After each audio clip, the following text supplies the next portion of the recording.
Okay, I'm just going to do a little video on the preview of the Rugby League World Cup that is starting later this week. It's been held down under in Australia, and Papua New Guinea, PNG, have a couple of games.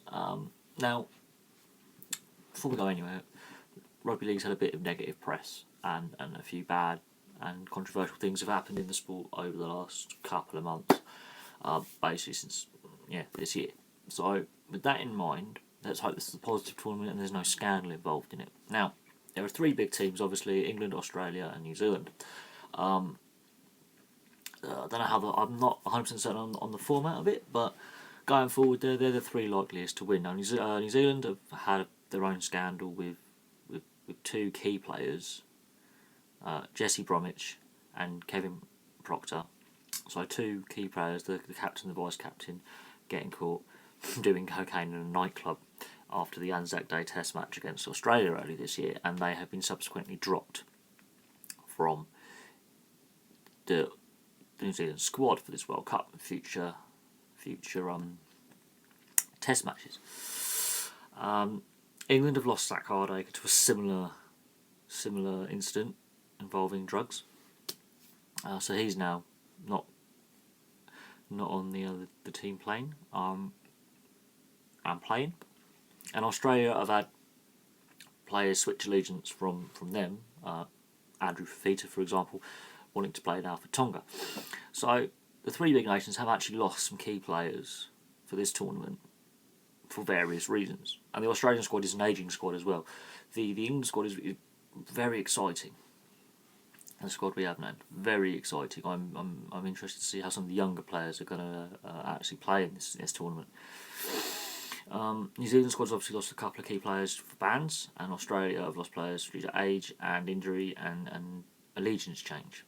This happens a lot in rugby league, and it's kind of infuriating to go, just pick a country, man. Just stay with your country. Be proud to represent your country. Don't pick and choose. I want to play for Australia this year, Tonga this year, Samoa, whatever. Just pick your country and play for it.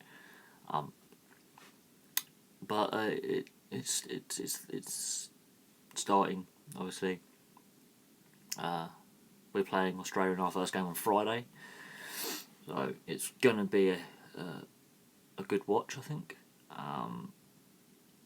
And of course, it's our autumn, their spring, so the temperatures are very similar to what they are now. The conditions will be very, very similar, in Australia at least. So we've got to wait and see what happens. It's going to be very, very good viewing.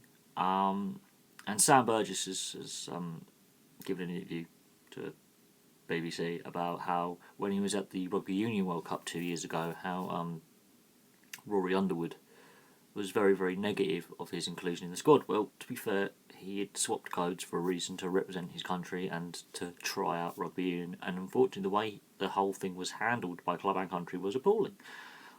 Sam Burgess is an exceptionally talented rugby player at both codes. I'm not doubting that. Stuart Lancaster, I think, was the wrong person to coach him at national level.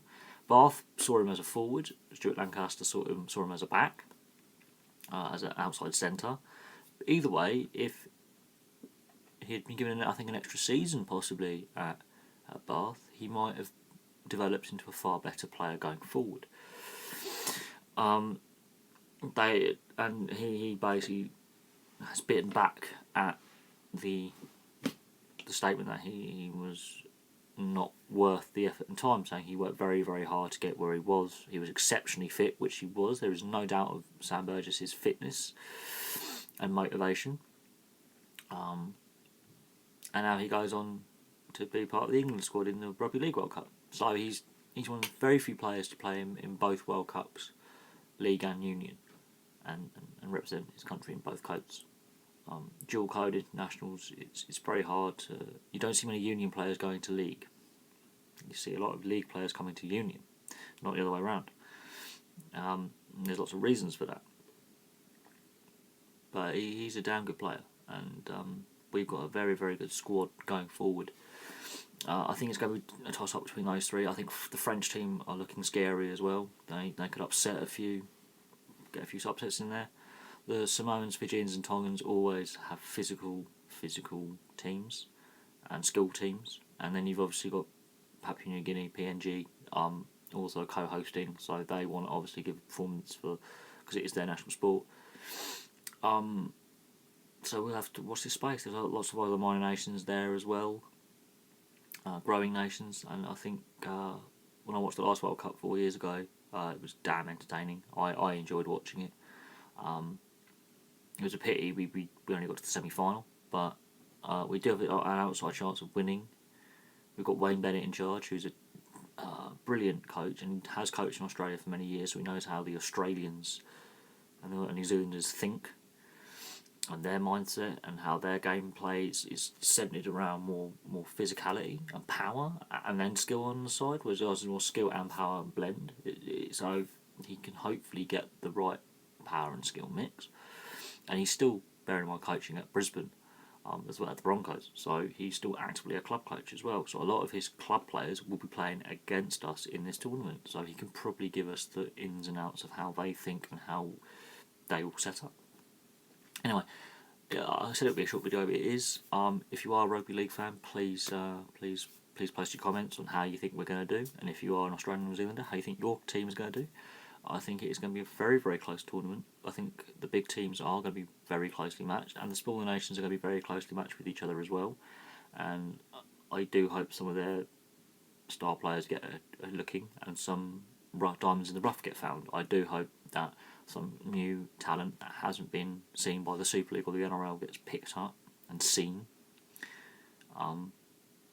by the big boys, and so some of these players can actually play on the biggest stage later on in their careers and take their careers further forward. And I want to hear your views on what you think the World Cup's going to be for Rugby League, if it's going to be a good tournament, if it's going to carry on from the previous, and is it going to build the game. Please like and subscribe, please post your comments below if you have any, and I'll have another video for you later on today. Thank you very much for watching.